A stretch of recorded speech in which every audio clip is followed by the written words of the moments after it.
3.93 yes তোটা দেখ 3.85 3.82 ইয়ে তুই লাউনি তুই এত ভালো রেজাল্ট কেমনে করলি? আরে আমি তো পড়াশোনা করি না, না পড়েই আপনার এই অবস্থা, পড়লে যে কি হতো।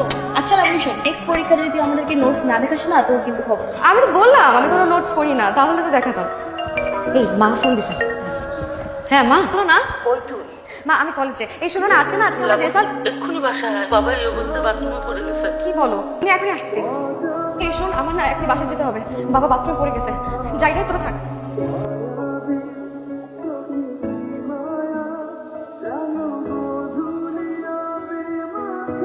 ওনার রিপোর্ট তো দেখলাম, পায়ের অবস্থা তো খুব একটা ভালো না।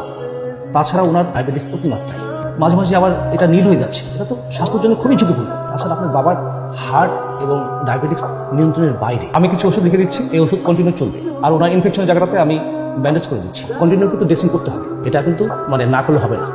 এটা চলে যেতে হবে, কন্টিনিউ। ড্রেসিংটা মাস্ট, কারণ ড্রেসিংটাই আপনার কত জায়গাটাকে আস্তে আস্তে ঠিক। আপু এখন তো কিছু বলতে পারবো না, কিন্তু আমার তো আজকেই লাগবে। আমার এখানে একটা ছেলে আছে, এই মুহূর্তে নেই, ছুটিতে আছে, তবে দুপুরের মধ্যে চলে আসবে বলছে। আসলে আমি কথা বলে দেখি। ওনার নাম্বারটা একটু দেওয়া যায় না? আপনার নাম্বারটা দিয়ে যান, আর বাসার অ্যাড্রেসটা দেন। ওর সাথে কথা বলে দেখি ও রাজি হয় কিনা। ও রাজি হলে নিজেই চলে যাবেন। আপনি একটু প্লিজ দেখেন ওনাকে রাজি করা যায় কিনা। আমার বাবার অবস্থা বেশি একটা ভালো না, ওনাকে রেগুলার ড্রেসিং করাতে হবে।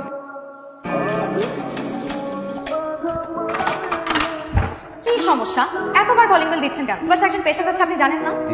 জি জি করছেন কেন? একটা মানুষ তো নিজের বাসাও এইভাবে কলিং বেল চাপে না, ডাকে চাই। জি জি না করে এখান থেকে যান তো। না মানে আমাকে এই ঠিকানাতেই পাঠালো। ও আপনি? জি, এই বাসায় মানে কাউকে ড্রেসিং করাতে হবে। জি জি আমার বাবা, প্লিজ ভিতরে আসুন না, আমি একদম বুঝতে পারিনি।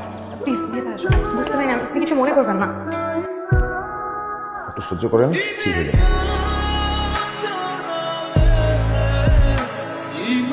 কাজ শেষ হলো? জি, আর ওই জায়গাটা বাদ দেন। আপনার সাথে একটা বিষয়ে কথা বলা হয়নি, যদিও আমাকে কাউন্ট বলেছিল আপনার সাথে একটু কথা বলতে। আপনাকে প্রতিদিন ফিস কেমন দিব? ক্লিনিকের বাড়িতে এভাবে কাজ করা হয়নি, আপনি দিন। আমি আপনাকে প্রতিদিন 200 টাকা করে দিই, 50 টাকা রিক্সা ভাড়া বাবদ। হ্যাঁ হবে। কাল কখন আসবেন? কাল জানেন কিভাবে জানাবেন? মানে বাসায় এসে জানাবেন নাকি? কারো ফোন নাম্বার পেলে ভালো হয়। হ্যাঁ আপনি প্লিজ আমার ফোন নাম্বারটা একটু নিন। এটাই আমার। হ্যালো, আসসালামু আলাইকুম। ওয়ালাইকুম আসসালাম, শিহাব বলছেন? জি, শিয়া বলছি, আপনি কে বলছেন? আমি লাবণী। লাবণী, কোন লাবণী? আপনি বোধহয় আমার নাম্বারটা সেভ করেন। আপনি কালকে আমার বাসায় এসে আমার বাবাকে ড্রেসিং করিয়ে দিতে দেবেন না? ও সরি, আমি তো একদম ভুলে গেছিলাম, কিছু মনে করবেন না। আপনি আমার নাম্বারটা কাইন্ডলি একটু সেভ করে রাখুন। আচ্ছা ঠিক আছে, কথা বলার শেষে এই নাম্বারটা সেভ করে দেবেন। আর আজকে আপনি কখন আসবেন? কত হয়ে গেল প্রায়? বিকেল দিকে আসি, মানে 4টার দিকে। আজকে ইনফেকশনটা কেমন? ওরকম কমছে না তো, কমে যাবে আর কি। আপনি কতদিন যাবত এই প্রফেশনে কাজ করছেন? বেশি দিন না, এই প্যারামেডিক পাস করে ক্লিনিকে কাজ করছি 2-3 বছর হবে। আন্টি আমাকে আপনি বলা দরকার নেই। আমি তো আপনার ছেলের মতো। আন্টি আমার বাড়ি টাঙ্গাইল। বাড়িতে কে কে আছে? হ্যালো মা আছেন, আর এক ছোট ভাই, বাবা নেই। কি করবেন? কি যে বলেন, একটা ছোট চাকরি করি, আমাকে কে বিয়ে করবে? করবেন, অপেক্ষা করেন। আজকের মতো ড্রেসিং শেষ। আঙ্কেল আপনি আরাম করে শুরু করতে পারেন। মা, বাবার অবস্থা কেমন? আলহামদুলিল্লাহ চিকিৎসাটা চলছে, কিন্তু কোনো উন্নতি হচ্ছে না। 4 মাস হতে চললো, এখনো যদি সুস্থ না হয়। বেতন ঠিক মতো পাচ্ছে তো? জি বাবা আপনাকে ধন্যবাদ দিয়েছেন আঙ্কেল। দেখো মা, আমরা সবাই সরকারি চাকরি করি। আমাদের কিছু বিল নিষেধ আছে। তোমার বাবার যদি কিছু একটা হয়ে যায় তাহলে কিন্তু অনেক সমস্যায় পড়তে হবে। সেটা কিরকম? তোমাদের কোয়ার্টারটা শিখতে হবে।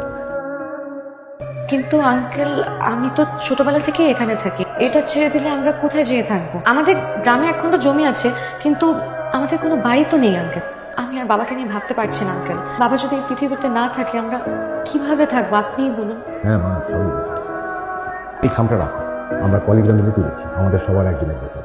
আমরা চাই তোমার বাবা সুস্থ হয়ে আমাদের মাঝে আবার ফিরে আসুক। ধন্যবাদ আঙ্কেল।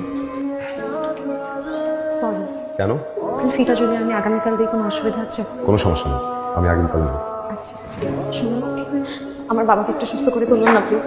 আমার বাবার যদি কিছু হয় আমরা এই পরিবারটা থাকতে পারবো। আপনার কাছে আমার রিকোয়েস্ট প্লিজ। আমি তো আমার চেষ্টা করছি, কিন্তু আসলে ডাক্তারের কাছে। আঙ্কেল সুস্থ হয়ে যাবেন। আমার বাবার জন্য দোয়া করুন। জি, দাও। ভাই ঘটনা তো একটা ঘটে গেছে। আমাকে ভাবি অসেন এক কলার হাত ধরে বসে আছে। কি কস? ও ভাই আমি আসার সময় নিজে দেখছি একটা ছেলের সাথে বসে গল্প করতেছে, দুইজন দুজনে হাত ধরে বসে আছে। আমার মনে হয় ভাই প্রেম করতেছে। আপনার একবার যাওয়া উচিত। ওর হৌ শ্বশুরটা অসুস্থ, শ্বশুর যখন অসুস্থ একবার যাওয়া দরকার। শোন, কালকে যাবো, তুই সকালবেলা কিছু ফল টল কিনে নিয়ে বুঝছস? আঙ্কেলের শরীর এখন কেমন লাউনি? কেমন আছো তুমি? বাবাকে একটু ঘুমাচ্ছে, একটু পরে ড্রেসিং করুন। সমস্যা হলো না, কিছু বলো। আন্টি, কিছু ফলমূল আছে এখানে, আসি আন্টি। এই যে দাঁড়ান একটু, আপনি কোন দিকে যাচ্ছেন? আমি তো একটু নিউ মার্কেট যাচ্ছি, অল্প কেনাকাটা করবো। ও, আমি তো ওই দিকেই যাচ্ছি। আপনি যদি কিছু মনে না করেন, আমি কি আসতে পারি আপনার সাথে? অসুবিধা হবে কেন? আমার ভালোই লাগবে, আপনার সাথে কথা বলতে বলতে চলে যাবে। চলুন তাহলে। হ্যাঁ।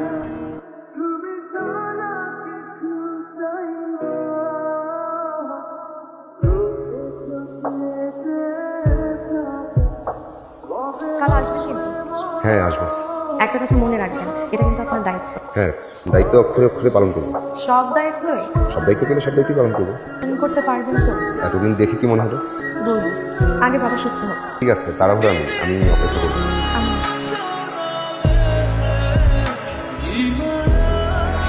রে, তোর এত করে মানা করার পরে তুই শুনলি না? দুই প্রকার পাখা কখন গজায় জানোস না? হ্যাঁ? তবে এই, জানোস না? ওই, জানোস না?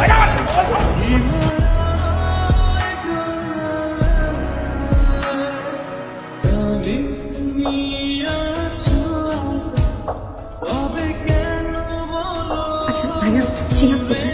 তো আসলে আমার বাবাকে ড্রেসিং করাতে যাওয়ার কথা, 2 দিন হলো আসছে না। তারা কিন্তু ওদের মায়েরা আত্মা ভেঙে দিচ্ছে, বিছনায় কাঁপতে দিচ্ছে, কত কাজকাম করে আছে।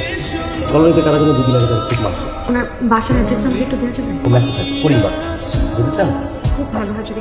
আপনার এই অবস্থা কেন? কে মেরেছে? কে মেরেছে বললেন না? তেমন কিছু না। বসু পাতিল। আমি বুঝতে পেরেছি কে মেরেছে। আমার জন্য, আমাদের জন্য আজকে আপনার এই অবস্থা। আমি কখনোই নিজেকে ক্ষমা করতে পারবো না। ভাবি কেন বলছি? কিভাবে বলবো? আমি একদম ঠিক আছি। থেকে ঠিক থাকা বলে শোনো, হৃদয় যখন চাইতে শরীর যখন হৃদয় যখন দুজন আক্রান্ত হলে কোনো সমস্যা হয়, দুজনে একসঙ্গে সেরে ওঠা যায়। কিন্তু শরীরে যখন আক্রান্ত হলে সেটা আরেকজনের জন্য অনেক কষ্টের। হ্যালো মা, বাবার অবস্থা ভালো না। খারাপ অবস্থা। কি বল, আমি এখনই আসছি। আমার এখনই বাসায় যেতে হবে। বাবার অবস্থা বেশি একটা ভালো না। আসি। আমি আসি। আপনি এই অবস্থায় যাবেন? চলো।